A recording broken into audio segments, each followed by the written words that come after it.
감사합니다. 계속해서 여러분 주불 참가하실 때 여러분 앞에 기회 소식 전하도록 하겠습니다.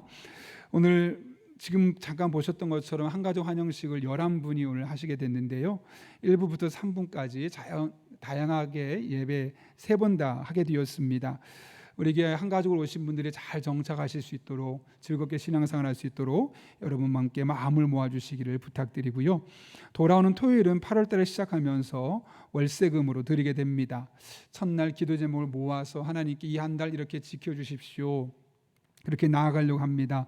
그런 가운데 한 끼를 금식해서 월세금 감성금으로 드리게 되면 그것은 모아진 것은 다른 곳에 쓰지 않고 어려운 교회들을 위해서 사용하려고 계속 모으고 있습니다.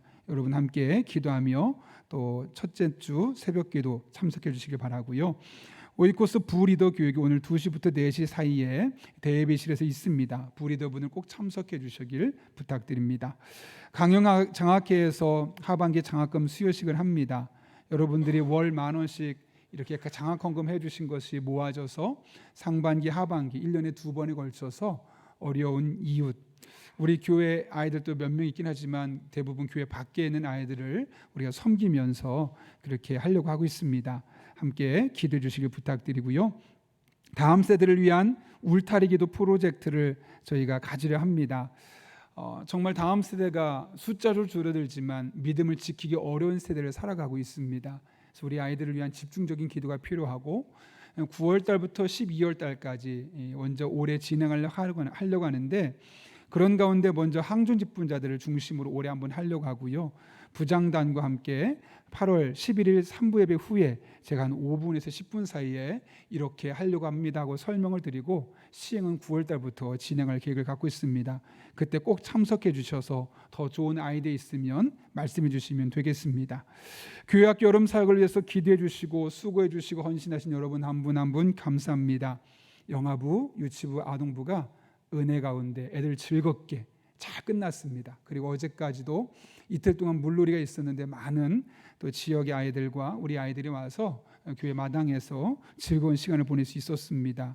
그런 가운데 우리 교역자와 선생님들, 또 보이는 곳 보이지 않는 곳에서 수고하신 봉사자분들, 그리고 다양한 모습으로 후원해 주신 분들로 인해서 정말 마음껏 아이들이 즐겁게 교회에서 보냈던 것 같습니다. 이 시간을 빌어서 진심으로 감사를 드리고, 남아있는 중고등부와 청년부 수련을 위해서도 함께 같은 마음으로 기도하시고 동참해 주시기를 부탁드립니다. 우리 교회는 전문 상담 사역자가 없습니다. 그래서 외부에 있는 기관과 연계가 되어서 우리들 안에 있는 몸이 아프면 병원에 가서 치료받는 것처럼 마음이 아프면 물론 하나님께도 와야 되지만 하나님께서 세우신 전문가를 통해서 상담하는 과정을 통해 해결받을 수 있는 과정도 있습니다. 그래서 우리가 여러분이 궁금하거나 힘든 부분이 있으면 주보에 보시고 그 목사님에게 연락을 해주시면 친절하게 도와드릴 거고요. 참고로 여러분이 상담한 거 저에게 연락 오지 않습니다. 누가 이런 얘기 했습니다 얘기하지 않습니다. 여러분이 동의할 때만 저에게 얘기를 해주시고, 그냥 교회 성도님 몇 분이 저랑 만나고 있습니다 이렇게 철저하게 비밀이 보장되니까 여러분들 그런 도움을 또한 받으시면 되겠습니다. 제2상 목사님 이번 주 휴가를 보내고 이교구는 임민선 목사님이 임시교구로 섬기게 됩니다. 도움이 필요하신 분들 또 임민선 목사님에게 말씀하시면 되겠습니다. 더 자세한 광고는 주부를 참고해 주시고 우리 함께 기도하고 하나님 말씀 나누겠습니다. 거룩하신 아버지 하나님, 오늘 우리를 주님 전에 불러주시고 함께 말씀을 들을 수 있는 기회를 주신 것 감사합니다. 마음의 문을 활짝 열어주시고 성령으로 충만케 하시고 선포되는 말씀이 내게 주신 말씀으로 들려주시고 내게 능력이 되는 복된 시간 되게 하여 주옵소서. 예수님의 이름으로 기도하옵나이다. 아멘. 우리 한번 앞뒤 좌우 있는 보시면서 싹 웃으시면서 하나님께서 반응해 주실 겁니다. 이렇게 인사하겠습니다.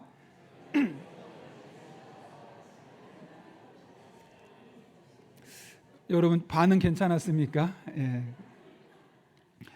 오래전에 미국에서 실제로 있었던 일입니다. 한 캐서린이라는 여성분이 모든 일과를 마치고 저녁 밤에 새벽에 집을 가게 되는데, 그곳에서 한 남자에게 강도와 강간을 당하고 살해를 당하는 일이 벌어지고 말았습니다. 이것이 뉴욕 타임스에 보도가 되었고 미국 사람들은 경악할 수밖에 없었죠. 왜 그러냐면 그 범행 장소가 으슥한 인적이 드문 골목길이 아니라 번화가 퀸즈 지역인데다가 세 차례에 걸쳐서 공격을 했고 35분 동안 그 여성과 남성이 투닥투닥하며 격투가 벌어졌기 때문에 그렇죠. 더 충격적인 것은 그 주변에 무려 38명이나 되는 사람 중에 어느 누구도 개입하거나 경찰한테 연락했던 사람이 없었다는 데 있습니다. 그곳에 있었던 많은 사람들은 범죄를 당하고 있는 여성을 보며 내 일 아니야 라고 하며 무관심했다는 거죠. 생각해보면 혼자서는 안 되겠지만 그 자리에 있었던 남자 몇 명이 힘을 모으고 빨리 경찰에게 연락만 했어도 그녀는 죽음에까지 이르지는 않았을 겁니다. 그러나 내 일이 아니야, 저 사람 일이지 라고 무관심하는 순간 한 명의 아까운 생명이 세상을 떠날 수밖에 없었던 것이죠. 이를 일컬어 선량한 방관자라고 합니다. 방관은 하지만 선량하다. 무슨 말이냐면 나쁜 일은 저지르지 않는 겁니다. 악은 행하지 않지만 가만히 있는 거죠. 더 무서운 것은 불법을 저질러도 나쁜 일을 해도 그럴 수 있지 뭐 다 그런 거야, 나만 큰 피해 없으면 돼 라고 말하면서 그것을 아무렇지 않게 방관하는 것을 일컬어 선량한 방관자라고 하는 거죠. 케네디 대통령은 이 선량한 방관자를 증오하는 표현으로 이런 표현을 썼습니다. 여러분, 단테 신곡에 보면 지옥 이야기 있지 않습니까? 그 지옥의 이야기를 하면서 이렇게 말했습니다. 지옥에서 가장 뜨거운 자리는 도덕적인 위기에서 중립을 지키는 사람들을 위해 마련된 곳이다. 잘못된 것에 대해서는 잘못됐다고 소리를 내고 바꾸려 해야 되는데 나한테 큰 피해 없으면 돼, 가운데서 그냥 무관심하고 중립을 지키는 것만큼 무서운 일이 없다는 거죠. 그래서 이 일을 일컬어 단테 법칙이라고 말하고 있는 겁니다. 이 세상이 점점 개인화되어 가고 있습니다. 개인화되어 가고 있는 이 세상 속에서 우리가 늘 언론을 통해 접하는 모습이 바로 이런 모습 아니겠습니까? 아니, 엄밀히 말하면 그냥 언론에서 접하는 다른 사람들의 이야기가 아니라 사실은 나의 내면의 이야기라는 것을 우리는 그런 것을 볼 때마다 뜨끔뜨끔하면서 보고 있습니다. 근데 정말 안타까운 것은 이것이 비단 일상의 삶에서만 나타나는 것이 아니라 우리의 신앙생활의 영역에서도 동일하게 반복되어 나타난다는 거죠. 예를 들면 다른 성도들이 일에 관심이 별로 없습니다. 누가 아픈지, 누가 수술했는지, 누가 입원했는지, 누가 상처를 받아서 교회를 나오지 않는지, 얼마나 그 사람이 힘든 시간을 보내고 있는지 아무런 관심이 없습니다. 또 누가 좋은 일이 있다고 하면 그 또 함께 즐거워하고 함께 기뻐해야 되는데 그건 그 사람의 즐거움이지 나는 그렇지 않아 라고 말하면서 그들의 즐거움에도 동참하지 못하는 일들이 교회 안에서도 일어나고 있다는 것이죠. 그래서 과거에는 교회를 위해 모여서 함께 기도합시다. 그럼 모입니다. 나라 민족을 위해 기도합시다. 그럼 함께 모입니다. 근데 오늘날에는 내가 원하는 주제, 내가 관심 있는 포커스에 내가 마음이 끌리지 않는 이상은 아무리 교회를 위해 함께 기도하고 아픈 사람을 위해 기도하고 문제를 놓고 기도한다고 해도 모이지 않는 시대가 되어버린 것이죠. 그런데 신앙은 원래 반응하는 겁니다. 우리가 하나님께 반응하고 받은 바 은혜로 서로 성도들과 반응하는 것, 그럴 때 정말 그 안에서 누릴 수 있는 영적인 만족과 기쁨과 은혜가 있는 것인데 이런 반응이 끊어지는 순간 우리는 교회를 나오고 있지만 진정한 하나님의 은혜를 경험할 수 없게 되는 것이죠. 그런 의미에서 우리 한 사람 한 사람이 하나님께 대해 믿음으로 반응하고 또 성도와 성도 사이에 반응하고 그 주신 바 그 반응을 가지고 또 하나님께 나아가서 하나님께서 주신 그 은혜 반응하는 이런 상관의 반응이 계속해서 일어나게 되어질 때 우리의 신앙은 균형 잡힌 신앙이 될 수 있고 더 깊은 만족감을 경험할 수 있습니다. 바라기는 우리들의 신앙이 이렇게 하나님께 반응하고 성도들에게 반응하는 그런 복된 신앙이 될 수 있기를 예수님 이름으로 축원합니다. 오늘 본문의 말씀은 하나님께서 예레미야 선지자를 통해서 구스 사람 에벤멜렉에게 전한 메시지인데 핵심은 이런 겁니다. 남유다가 결국은 바벨론에게 멸망하게 될 것인데 그때 많은 사람이 포로로 잡혀가면서 죽게 될 것이다.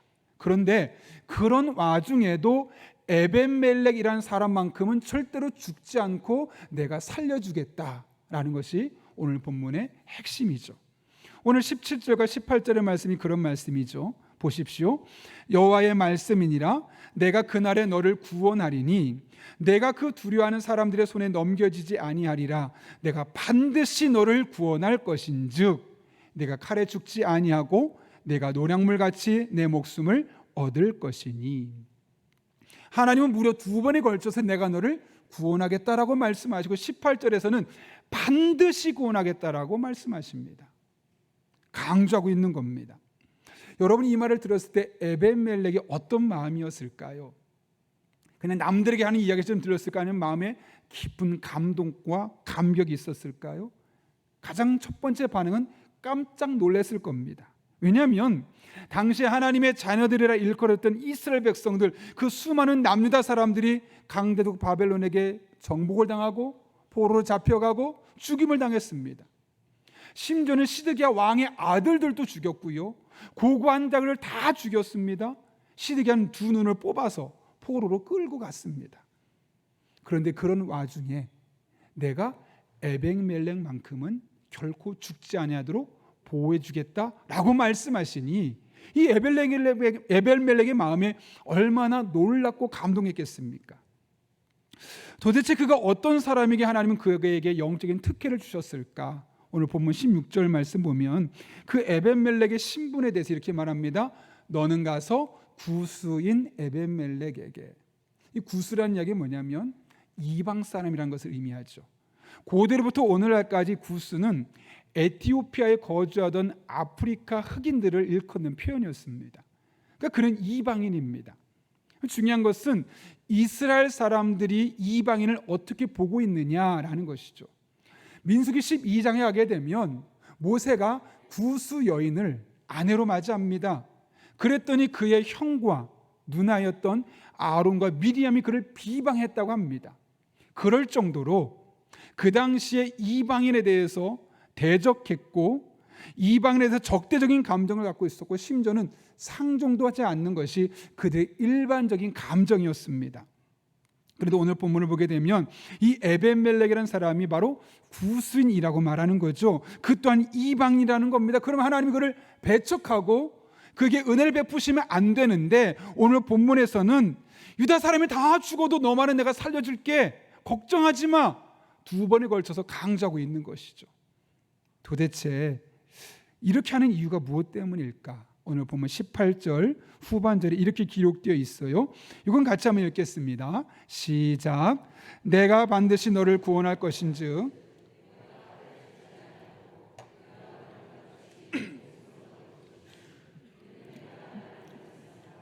여호와의 말씀이니라 하시더라. 아멘.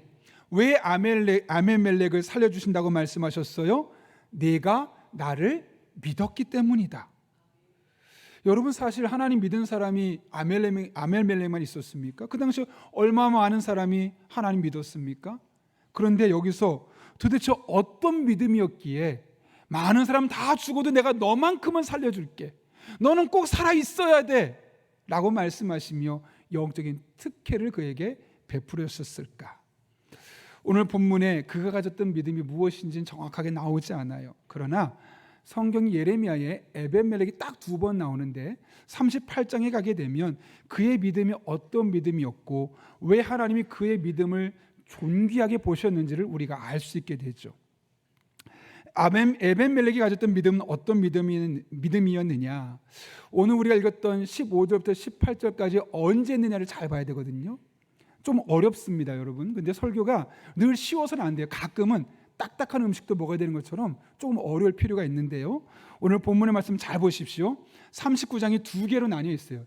1절부터 14절까지, 15절부터 18절까지. 1절부터 14절까지의 말씀은 어떤 내용이냐면 하나님께서 남유다를 바벨을 통해서 멸망시키는 거예요.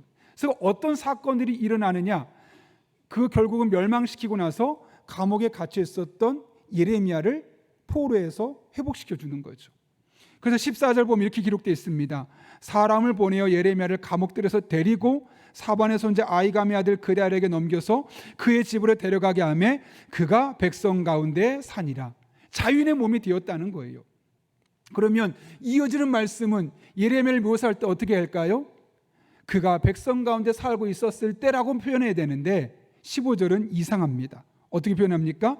예레미야가 감옥들에 갇혔을 때. 뭔가 시점이 이상하죠. 다른 말로 하면 15절부터 말씀이 1절부터 14절보다 앞에 있었던 사건임을 다시 한번 이야기하고 있다는 거죠. 여러분 보통 종종 드라마 보실 때 그런 일 있지 않습니까? 주인공들이 막 대화를 하다가 갑자기 화면이 싹 지나가면서 과거로 넘어가서 과거에 있었던 사건을 언급하지 않습니까? 바로 그런 장면입니다. 15절부터 16절까지 숫자 순서는 뒤에 있지만 원래는 그 앞에 있었던 사건이라는 거죠. 그래서 15절부터 18절까지 말씀을 제대로 알려면 38장 7절부터 13절까지의 말씀도 알아야 되는데 거기에 어떤 내용이 있느냐? 사람들이 예레미야를 죽이기 위해서 감옥에 가두어요. 그랬을 때 에벤멜렉이 예레미야를 도와주는 장면이 바로 그곳에 기록되어 있죠. 그때 구체적으로 어떤 일이 있었느냐? 고위직에 있었던 관리들이 이 예레미야가 하는 말이 참 듣기가 싫었던 거예요. 눈에 가시 같은 존재였습니다. 그래서 이를 죽이려고 감옥에 있는 웅덩이에 빠뜨려 버리고 음식을 주지 않는 겁니다. 굶겨 죽이려고 하는 거죠. 근데 그런 모습을 보고 에벤멜렉이 볼 때 그는 내시 출신인데 이대로 되어서는 안 되겠다. 이건 불의한 일이고 잘못된 일이라는 사실을 깨닫고 시드기야 왕을 찾아갑니다. 그리고 그를 설득하고 그를 살려주는 장면이 예레미야 38장 7절부터 13절까지 기록되어 있죠.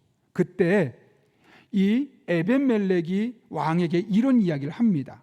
38장 9절 말씀인데 같이 한번 읽어보겠습니다. 시작. 내 주 왕이여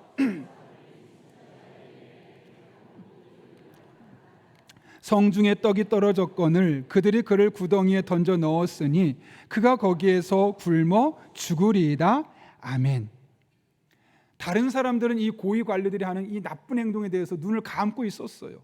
내 일 아닌데 뭐 예레미야가 죽어도 그가 죽는 거지 내가 죽는 거 아니잖아. 나한테는 피해가 없잖아. 가만히 있는데 내시 출신이었던 에벤멜렉은 왕이시여 저 사람들이 하는 행동은 잘못된 행동입니다. 악한 행동입니다. 라고 말하면서 그들의 악한 행동을 지적하고 왕이 그것을 깨달을 수 있도록 해서 그 상황을 바꾸고 있는 장면이 오늘 38장 9절 이하의 말씀이죠.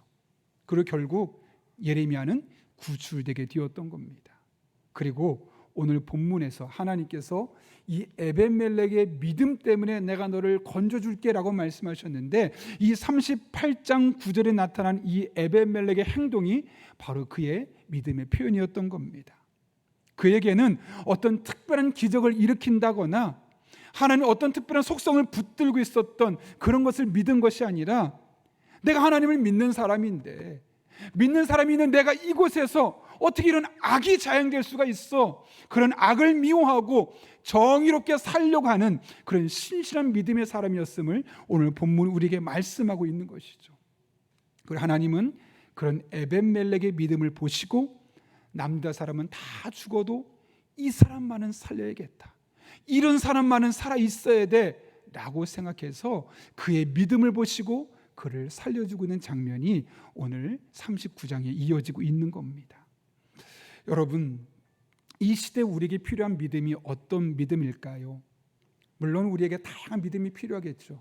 전능하신 하나님을 믿고 기도의 응답을 경험하고 기적이 일어나서 우리 교회에 이런 놀라운 기적들이 일어났다고 막 그런 믿음도 우리에게 가지는 거 필요할 겁니다.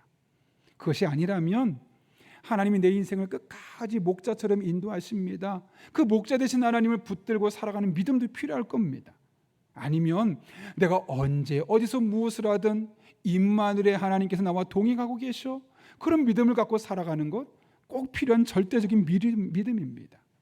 그런데 이런 믿음도 필요하지만 이 시대에 우리에게 필요한 믿음은 어쩌면 이런 구체적인 믿음, 이 세상이 잘못되어 가는 것, 악으로 기울어져 가는 것, 그런 것을 악이라고 말하고 잘못이라고 말하고 우린 악을 미워하고 정의롭게 신실하게 진실하게 살고자 하는 그런 믿음의 모습을 보여주는 것이 하나님께서 우리에게 원하시는 모습입니다. 그래서 하나님께서 다 죽어도 내가 에벤멜렉 같은 사람만은 살려줘야겠다. 너 같은 사람이 많아져야지만 이 땅에 하나님의 나라가 이루어지고, 너 같은 사람이 많아야지만 억울한 일을 당하는 사람이 없고, 너 같은 사람이 있어야지만 이 땅에 바르게 펼쳐지지 않겠느냐라고 생각하시면서 그를 적극적으로 살려주시겠다고 말씀하는 겁니다. 이재철 목사님이 쓴 책 중에 요한과 더불어라는 많은 책이 있어요. 그 중에 실제 나온 이야기인데요. 태백에 가면 예수원의 아래에 토레의 신부님이 계시잖아요. 그분의 친척이 있어요. 그분의 친척이 러시아에 가서 막 복음을 열심히 전했대요. 여러분, 당신들이 그동안 신봉했던 그 공산주의, 그 70년 동안 신봉했던 이 공산주의는 다 쓸모없습니다. 그건 실패했습니다. 여러분은 기독교도를 받아들여야 됩니다. 그래야지만 여러분의 삶에 소망이 있습니다. 담대하게 선포했습니다. 근데 그걸 듣고 나서 한 사람이 이렇게 이야기를 하더랍니다. 여보시오, 쓸데없는 소리 하지 마십시오. 우린 지난 1000년 동안 기독교를 믿었지만 실패했습니다. 그러니 더 이상 기독교 이야기하지 마시오. 이게 무슨 말일까요, 여러분? 공산주의가 러시아를 지배했던 사상이 되기 이전에 원래 구소련에서는 약 1000년 동안 기독교가 구소련의 모든 것을 지배하는 양식이었습니다. 모든 제도가 그랬고 문화가 그랬고 모든 형식들이 다 기독교적이었습니다. 그런데 왜 1000년 동안 기독교의 역사를 자랑했던 구소련이 공산주의를 받아들이고 공산주의에 흡수되는 그런 일들이 일어나게 되었을까요? 기록에 의하면 당시 러시아의 크리스천들이, 교회들이 나 하나님 믿어요 라고 말하지만 지극히 이기적이었고, 구체적인 삶의 자리에서는 악을 미워하고 악이 있는 것을 정화시키고 신실하게 진실하게 살려는 노력을 기울이지 않았기 때문이라는 것이죠.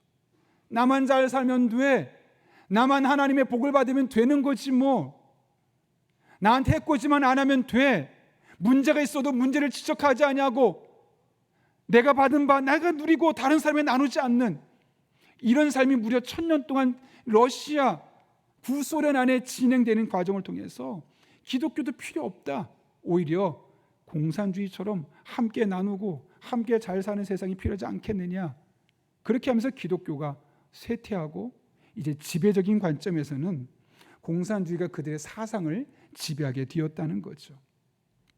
이 같은 사실들을 경험한 이 경험을 토대로 토레이 신부가 이런 말을 남겼어요. 가장 위대한 성경 번역은 바로 자신의 삶으로 성경을 번역하는 것이다. 얼마나 적절한 단어를 선택했느냐, 얼마나 유리한 표현을 사용했느냐 보다 중요한 것은 이 성경의 표현들을 내 삶으로 이 땅에 잘 번역해내는 것. 내 삶을 보고 성경은 저런 것이구나, 내 삶을 보고 하나님은 저런 분이구나, 나도 하나님을 믿어야 되겠구나, 기독교가 이 땅의 지배적인 종교가 되면 이 세상은 달라질 수 있겠구나, 악이 떠나가겠구나, 정의로운 사회가 되겠구나, 행복한 사회가 되겠구나. 누굴 통해 본다고요? 나의 삶을 통해 성경이 번역이 되기 시작할 때. 그러니 여러분, 내가 성경을 얼마나 많이 읽었느냐, 얼마나 다양한 성경 공부를 해왔느냐, 내가 얼마나 기도를 많이 했느냐, 내가 교회를 얼마나 많이 다니고 다른 사람보다 교회 나오는 일주일에 그 빈도가 높으냐, 그것이 그렇게 중요한 것이 아니라는 겁니다. 얼마나 그 말씀을 따라서 그 말씀이 이 땅에 실현되도록 신실하게 진실하게 정직하게 악을 미워하고 살아가고 있었느냐 하는 것이 훨씬 더 중요하다는 것이죠. 인도네시아 선교사님께 들은 이야기예요. 인도와 파키스탄과 방글라데시 같은 경우는 수백 년 동안 영국의 지배를 받았죠. 인도네시아는 화란이라고 말하는 네덜란드에 또한 수백 년 동안 지배를 받았습니다. 그래서 교회도 엄청 많고요, 예배도 많이 드려졌고요. 모든 행정 시스템이 기독교화되었습니다. 수백 년 동안 지배를 받았으니까요. 그런 말도 있잖아요. 60일 동안 똑같은 행동을 하면 그것이 우리가 습관이 되고 자연스럽게 된다고 말하는데, 몇백 년 동안 기독교 문화의 지배를 받았다면 기독교가 너무나 자연스럽고 좋아할 텐데, 오늘날 인도, 파키스탄, 방글라데시, 인도네시아에 가면 기독교를 배척한다고 그래요. 왜 그러느냐? 그 나라를 지배했던 기독교인들이, 교회가, 성도들이 신실하게, 진실하게 세상을 제대로 섬기는 모습을 보지 못하니 이들에게 대한 실망감이 너무나 커졌기 때문입니다. 제가 최근에 프라이드 그린 토마토라는 재미있는 영화를 봤어요. 한 분이 추천을 받고 그 영화를 잠깐 보게 되었는데, 원래 퓰리처상 수상작이었던, 후보였던 이 똑같은 제목의 소설을 영화로 만든 건데요, 1930년대 미국에서 남부에서 있었던 일입니다. 여주인공이 나와요. 이찌라는 여성이 나오는데 어느 날 살인했다는 누명을 쓰게 돼요. 근데 나는 살인한 일이 없는데 왜 살인자가 되었을까? 수많은 사람을 통해서 그 자신의 억울함을 이제 벗어나려고 하지만 아무도 그녀를 믿어주지 않고 오히려 더 많은 증거들이 그 사람이 살인했다는 모습으로 모아지기 시작하는 겁니다. 이었고 재판이 시작되었습니다. 눈에 불을 켜고 검사가 사형을 구형해야 한다고 말하고 판사도 그에 동조하기 시작하고 많은 증인들을 데려왔지만 아무도 그녀의 편에서 이야기를 들어주지 않습니다. 그러다가 마지막 증인으로 그 지역에 있었던 목사님을 불렀어요. 그 목사님이 그리고 그곳에서 결정적으로 이찌에게 유리한 증언을 합니다. 내용인즉, 살인이 있었던 사건 당일날 밤에 교회 부흥회가 있었는데 이찌라는 그 여성이 부흥회에 참석했다는 거예요. 그러니 살인을 할 수가 없었다는 거죠. 판사는, 근데 이 목사님의 증언을 들었더니 이찌는 깜짝 놀라요. 왜냐하면 본인은 그날 부흥회 간 적이 없거든요.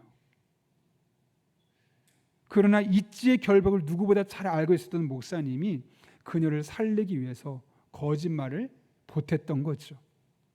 놀란 것은 그 뒤에 일어나는 일들입니다. 판사가 목사가 행한 증언이 사실이냐 거짓말이냐 따지지 않아요. 그날 진짜 부흥회가 있었는지 묻지도 않고요. 부흥회에 그녀가 참석했는지 목사님에게 묻거나 주변의 사람에게 묻지도 않아요. 그리고 최종적으로는 이 사건은 살인사건이 아니라 실수로 인한 단순 사였습니다 하고 재판을 끝내버리는 거예요. 그녀에게 무혐의를 내버린 거죠. 이유는 딱 하나예요. 모든 사람이 신뢰하고 존경하는 목사님이 증언했으니 그거는 믿을 수밖에 없다. 그래서 눈을 불을 켜고 그녀를 고소하려 했던 검사조차도 자신의 주장을 철회하고 그렇게 무혐의로 풀려나게 되었던 것이죠. 소설 같죠. 꾸며낸 이야기 같지만 실제로 있었던 일입니다. 이 사건이 놀라운 것은 그 목사님의 말이 분명히 거짓말임에도 불구하고 판사와 검사와 그 자리에 있었던 모든 배심원분들이 한 번도 물을 하지 않고 목사님이 말한 그대로 다 믿어버렸다는 데 있는 것이죠. 무조건 믿어주었다는 거예요. 여러분, 이를 통해 우리가 알 수 있는 사실이 무엇일까요? 오늘날도 제가 하는 이야기 다 믿어달라는 이야기가 아니라 당시에 목사와 한 사람의 그리스도인들이 이 사회로부터 얼마나 큰 신뢰와 존경을 받고 있었는지를 단적으로 보여준 예입니다. 그래, 저 목사님이 하는 말이라면 무조건 맞을 거야. 저 교회 다니는 성도들이 하는 이야기라면 그거는 무조건 맞을 거야. 그렇게 할 수 있을 정도로 그 당시에 많은 성도들과 목회자들이 정말 깊은 신뢰와 존경을 받고 있었던 겁니다.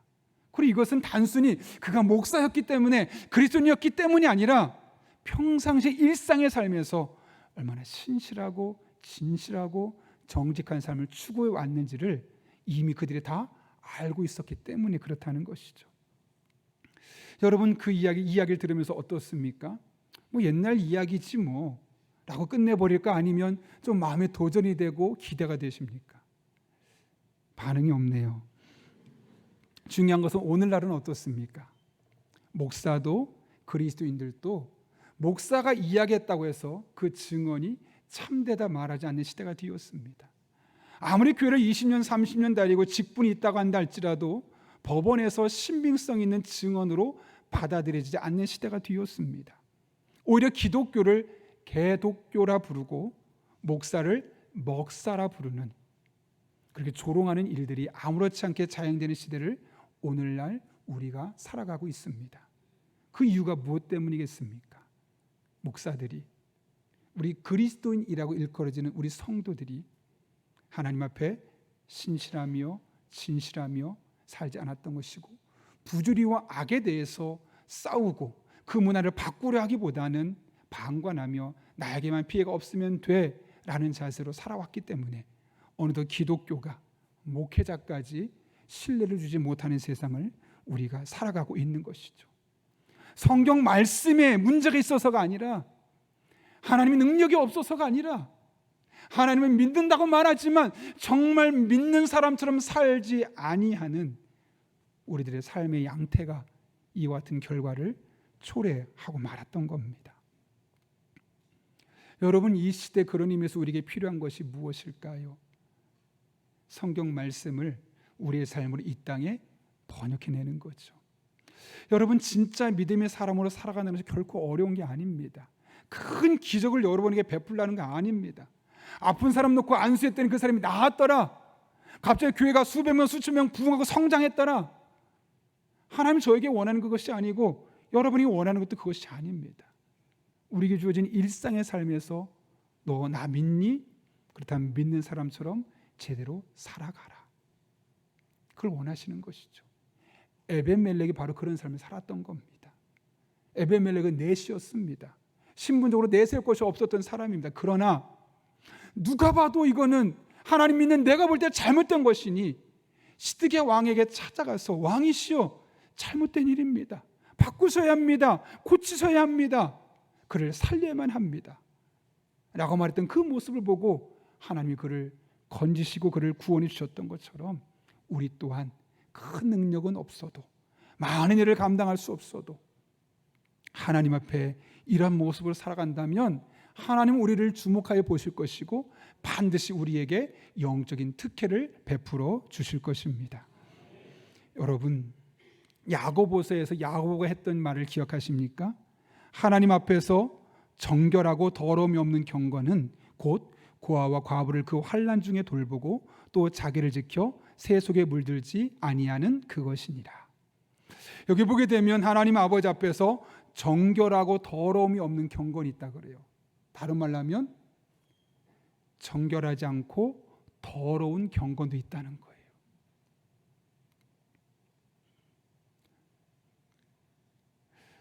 우리는 교회 다닌다고 말하면서 예수 믿는다고 하면서 여러 가지 행동을 취할 텐데 하나님 보시기에 그 더러워, 정결하지 않아, 도무지 눈 뜨고 못 보겠다. 하나님이 그렇게 만든 일들이 우리를 통해 자행되고 있다는 거죠. 그런 상황에서 하나님 뭐라고 말씀하시냐면, 그러나 정결하고 더러움이 없는 경건이 있는데 그것은 두 가지다. 첫 번째로는 고아와 과부와 환난당한 자를 돌아보는 것. 쉽게 말하면 우리 주변에 있는 성도들이 어떤 어려움을 겪고 있고 어떤 고민이 있고 어떤 스트레스 받고 있는지 그들을 돌아보라는 거예요. 내 문제 아니야, 무관심하고 살아갈 것이 아니라 그들의 어려움을 돌아보고 함께 기도해주고 함께 울고 함께 웃는 그런 은혜의 삶을 살라는 것이죠. 더 중요한 게 있어요. 자기를 지켜 새 속에 물들지 않는 거예요. 이 세상이 다 눈 감고 가더라도 잘못된 것은 잘못된 것이라고, 옳은 것은 옳은 것이라고, 세상의 가치관에 물들지 않고 그냥 따라가지 아니하고 무엇이 성경적이고 무엇이 성경에 하나님 보시기에 옳은 것인지를 정확하게 알고 세상의 관점에 물들지 않고 살아가는 것, 이것이 바로 하나님 보시기에 정결하고 더러움이 없는 경건이고, 하나님은 그런 믿음을 지켜보시고 그런 믿음을 칭찬하시고 그런 사람들에게 영적인 특혜를 베풀어 주시는 겁니다. 저도 여러분도 많이 내세울 것 없겠죠. 괜찮습니다. 여러분 그냥 하나님 주신 삶의 자리에서 가정 속에서, 교회 안에서 수많은 만남 속에서 이렇게 하나님 믿는 사람답게 살아갈 수 있는 저와 여러분 될 수 있기를 바랍니다. 하나님께서 여러분을 주목하실 겁니다. 여러분의 인생을 책임져 주실 것이고 반드시 그런 이들만 경험할 수 있는 영적인 특혜로 응답하여 주실 것입니다. 그런 은혜가 여러분과 저의 삶에 경험될 수 있기를 예수님의 이름으로 축원합니다. 우리 함께 한 1분 정도지만 기도했으면 좋겠어요. 하나님, 이 시대가, 이 세상이 정말 험하고 믿음으로 살아가는 것이 어리석어 보일 때가 너무나 많습니다. 그래서 눈 딱 감고 세상에 물들어서 살아가고자 할 때가, 또 그런 욕심이 유혹에 빠질 때가 있습니다. 다시 정신 차리고 우리들의 삶의 자리로 나아갈 때 사람들이 책임져주지 않고, 사람들이 책임져주지 않아도 하나님 챙겨주시고 하나님 책임져주신 놀라운 은혜를 경험하는 우리들의 일상이 되게 하여 주옵소서. 우리는 기도 제목 가지고 하나님 앞에 거룩하게 하여 주옵소서. 신실하게 하여 주시옵소서. 악을 멀리하게 해 주시옵소서. 진실하게 하여 주옵소서. 함께 기도하며 나아가겠습니다. 거룩하신 아버지 하나님, 험한 세상을 살아가고 있습니다. 악을 악이라고 말하지 못하고 아무리 거짓말을 해도 그것을 덮고 넘어가는 세상을 살아가고 있습니다. 누가 봐도 잘못됐는데 그냥 묻고 넘어가는 시대를 살아가고 있습니다. 이러한 때 잘못됐다고, 문제가 있다고 우리 믿음의 사람답게 말하고 행동하고 이 세상의 잘못된 것을 바꿔갈 수 있는 우리들이 되게 하여 주옵소서. 하나님께서 너만은 내가 남겨둘게, 너만은 내가 책임져 줄게, 너만은 내가 붙들어 줄게, 너만은 내가 특혜를 베풀어 줄게, 그렇게 하나님께서 주목하시고 은혜 베푸는 인생 될 수 있도록 우리 용인영락교회 모든 성도들의 삶 가운데 은혜와 능력과 지혜로 함께하여 주옵소서. 그렇게 하나님만 바라보며 하나님만 의지하며 믿음의 길을 걸어갈 때 우리 성도 한 분 한 분의 삶에 이와 같은 하나님 놀라운 은총이 경험되게 도와주시고, 그렇게 우리들의 삶의 현장이 조금씩 변화시킨 놀라운 변화를 경험하게 하여 주옵소서. 하나님만을 바라보며 의지하며 붙들며 나아갑니다. 거룩하신 아버지 하나님, 우리가 살고 있는 세상을 보며 잘못됐지만, 문제가 있지만 정치적인 신념 때문에 나와 같은 이득을 얻기 위해서 눈을 감고 덮고 넘어가는 것이 너무나 자연스러운 시대가 되어버렸습니다. 그러나 하나님의 말씀에 잘못된 것이요, 신실하지 못한 것이요, 진실하지 못한 것이요 악인데, 우리 용인영락교회 모든 성도들 늘 하나님 앞에 신실하고 진실하고 악을 멀리하고 하나님 앞에 성경 말씀을 우리의 삶으로 이 땅에 번역하며 살아가는 귀한 성도님들 되게 하여 주옵소서. 그럴 때 비록 남들에게 내세울 것은 많지 않아도 하나님 주목하시고 하나님 챙기시고 하나님 영적인 특혜를 베푸는 복된 사람들로 살아가게 하여 주옵소서. 예수님의 이름으로 기도하옵나이다. 아멘.